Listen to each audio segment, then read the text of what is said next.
Do brands really matter in the board game industry? What is a brand anyway? And why should I care about this stuff as a board game designer? I'm Adam Porter. I invented the games Pikoko, Doodle Rush, Compromat, Quazzle, and several others. And a few years ago, I was approached by a well-known publisher who wanted me to invent them a game. They had heard that I made simple, light games, and I might be just the guy to create the product that they were looking for. The publisher had secured the intellectual property rights for a well-known foodstuff, curry on a stick. Now, everyone loves curry on a stick, or at least they think that they love it. Most adults haven't actually eaten it for 20 years, but when they were a student in the 90s, it was all the rage. Now, my client, Funky Funsters, was a publisher with a large back catalogue of well-loved games for children and their families, some dating back decades and decades. Funky Funsters saw potential massive sales in a range of curry-on-a-stick products, including a party game which I was to produce. The strategy was to inspire nostalgia-driven purchases for people who, against their better judgment, consumed an awful lot of curry-on-a-stick in their younger years. So I set about creating a party game which encompassed everything I thought I knew about curry-on-a-stick. So here's my interpretation of that brand. Number one, it's disgusting. Nobody really likes curry on a stick, but some people seem to claim that they do. So perhaps my game could be a bluffing game. Number two, curry on a stick has weird little hundreds and thousands on it, brightly coloured sugar flakes. These are iconic for the brand. They've got to be featured in my game. Maybe they could be the scoring markers. Number three, it's really difficult to eat. Nobody eats curry on a stick without making a tremendous mess. So perhaps my game could be a dexterity game. Number four, it repeats on you. You can taste curry on a stick for days. This game needs to create memorable moments. Some of them might even be a little bit uncomfortable. So I honed my prototype, a bluffing dexterity party game for families with some silly, awkward, memorable moments which might create a few laughs. Funky Funsters thought the concept was great. They presented Curry on a Stick the party game to the Curry on a Stick licensing team, and I awaited their response. I was on tenterhooks, excited. Curry on a Stick was massive. This could be big. The licensing team, though, they didn't like my design. They thought it was too safe, pedestrian. They reckon that if Curry on a Stick was a board game, it would be Cards Against Humanity. They have a strong sense of their product's identity. It's edgy, it's naughty, it doesn't conform to social norms, it's rebellious, it's cool. But Funky Funsters aren't edgy. They're not naughty, they do conform, and they're definitely not cool. So I was caught in the middle, trying to create an impossible product which merged two incompatible brands, or more specifically, trying to create a product which incorporated two opposing brand messages. I walked away. Let's rewind a little. We need to set about defining what a brand is. So let's start with Wikipedia. A brand is a name, a term, a design, a symbol, or any other feature that identifies one seller's goods or services as distinct from that of other sellers. Now, most modern marketers would dispute this definition. It really isn't up to the publishing house or the licensing team to dictate what their brand is. Brands exist in the minds and hearts of the consumer. So is this a brand? There's a whole range of games and expansions. It sells very well, but where does the brand reside? Is it the name? Is it the typeface? Is it that yellow sun on a red background? Is it the promise made to players by Catan Studios, trade, build, settle? Is this a brand? Or is this? How about this? Or this? The reality is that all of these things are brand identifiers. They signal something to us about the product that we're purchasing. They send us a message, but they're not the brand. The brand is not the message which is being sent out. It's the message which is being received. It's an emotional thing as much as a rational thing. It's an end result. The brand is your product's reputation, the way people feel about it, and it's different for every user. So Zombicide isn't a single brand. It's a different brand in the mind of every player, purchaser, enthusiast, or detractor. Your brand identifiers or assets indicate your intent as a game maker. But in a world of social media, they're just the start of a conversation. You can't control your brand. You don't own it, but you can influence it. Brand strategy encompasses all the things you do to influence the feelings of your audience. When we talk about brand positioning, we're directly relating our brand strategy to our competitors. What are we doing that's better than them? How can we differentiate our product? A strong brand stands for something. It's focused, it's an experience, it's something to be nurtured. So let's take a look at Stonemaier Games. When I think of that brand, what comes to my mind? Well, for me, Wingspan. Or more specifically, the bird box and the eggs. Jamie Stegmaier, his YouTube channel, his Facebook videos, his cats, Charterstone, viticulture, My Little Scythe. I think of transparency, quality control, customer service. To me, it's a very wholesome brand.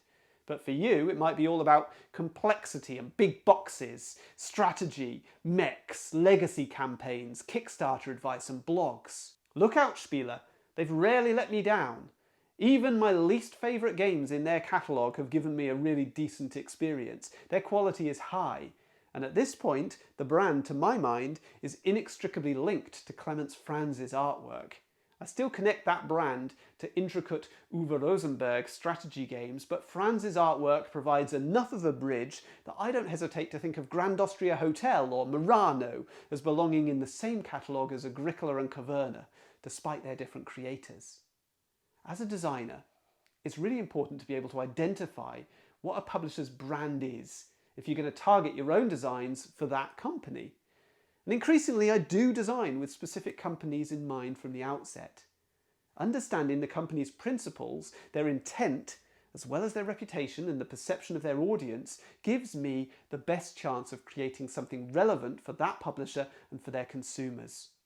But even if I haven't designed with a specific publisher in mind, it's useful to be able to identify brands where my game might fit before I waste my time reaching out to numerous inappropriate companies.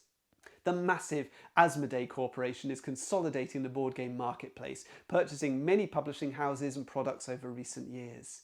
Owning such a wealth of different properties spanning multiple genres, Asmodee distributes its games across many smaller, different brands, each of which can focus on one particular style of game. So Asmodee's Zygomatic Studio looks after Dobble and Timeline and Jungle Speed and other simple games. Fantasy Flight Games looks after highly thematic games with high fantasy or sci-fi settings. Euro games are looked after by Z-Man or perhaps Days of Wonder or Space Cowboys. Each subsidiary of Asmodee has its own reputation, its own audience. Increasingly, in the board game industry, we're seeing the use of brand assets, a strong name repeated over multiple standalone titles, Codenames, Zombicide, Ticket to Ride, Carcassonne, Pandemic. We're seeing games making great use of intellectual properties like Marvel, Star Wars and Lord of the Rings. Publishers will commission trusted designers when they have access to a specific intellectual property. It could be anything, a film, a book, a TV series, maybe a shop or even curry on a stick. And if you're going to design something successful, you need to understand what that brand means to people. I remember a Kickstarter campaign for a card game based on the 1990 sci-fi film Total Recall. The campaign failed. I haven't seen that film for many years, but it has a high nostalgia factor for me. It was popular just as I hit my teenage years. It was one of those films which was intended for over 18s, but I watched it when I was significantly under 18. So as a result, I think of it as really scary, really gory, and over the top. And I don't remember many details about the film. But the strong images in my head are of Arnold Schwarzenegger and Sharon Stone and a lot of violence. To me, that's the brand. The publisher had secured the rights to the film, but not to the likeness of the actors. And hence, generic artwork was used of anonymous people. The product carried the Total Recall name, but had none of the brand identifiers. I'm sure there were other factors involved in the failure of this product, but it has to have had an impact. Monopoly is one of the biggest brands in the toy world, and it's certainly the biggest in tabletop gaming. That brand has evolved. It started out as a fun, strategic game for competitive families, a great cutthroat way to spend an afternoon with your loved ones in the days before VHS or video games. And over the decades, Monopoly has become outdated. Its gameplay has become surpassed by thousands of superior new board games, but none of them have the familiarity of Monopoly. None of them have the instant recognition, the multi-generational appeal. The brand assets are so strong and iconic. That little metal dog, Monopoly money, go to jail, do not pass go, free parking, chance, community chest, get out of jail free, Mr. Monopoly.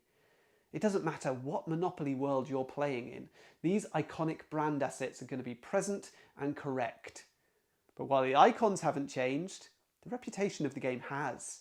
That brand has evolved from a serious piece of entertainment for all the family to something of a parody of itself. Hasbro recognises what people identify when they think of Monopoly. Cheaters, games that go on forever, sore losers. They know that the brand has shifted and they're ready to adapt their marketing strategy to keep the product relevant. Do you follow certain designers? I do. So a new release from Phil Walker Harding or Bruno Catala or Trevor Benjamin is likely to get my attention. If one of those gentlemen's names is on the box, I might purchase the game on that basis alone. I've already mentioned the name Uwe Rosenberg. That name is a brand in itself. To some, it's going to be linked to polyomino games, Patchwork, Cottage Garden, New York Zoo. To others, the name signifies medium-heavy strategy games, usually with an agricultural theme.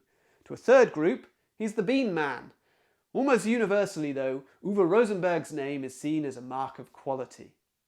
The name Reiner Knizia stands for intelligence. Indeed, one of his signature games is called Ingenious. His games have simple rules, significant depth of strategy or tactics, and high replay value, built into the basic mechanisms of the game rather than being tacked on for variability.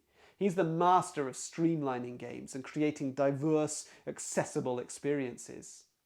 Now, I'm a game designer. I have 7 games on the market, and I don't think there's anyone out there saying, "This is the latest Adam Porter release, I must play it." But I do know that there are some publishers who recognise my name, many of them through this YouTube channel, and they've got an idea of what to expect from me. So I try to make sure that my interactions are respectful and professional. I try not to waste anybody's time. And when I feel insulted or insecure or irritable, because we all have our moments, I just suck it up and I smile through it. I try to make things as easy as I can for my publishing collaborators. Now, I'm not in control of my brand, but I know how I want to be perceived.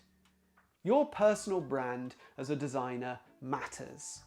What do you want to be known for? And I don't think this needs to be as focused as limiting yourself to a single genre of game or a specific theme or style. Your brand is your reputation. It's the way people think of you, the things they say about you when you're not around. If you're interested in hearing more game design discussions, please watch any of the many other videos on this subject on my YouTube channel. Subscribe, hit the bell to be notified of future videos, like, and please comment. I really enjoy the comments most of all. So until next time, all the best.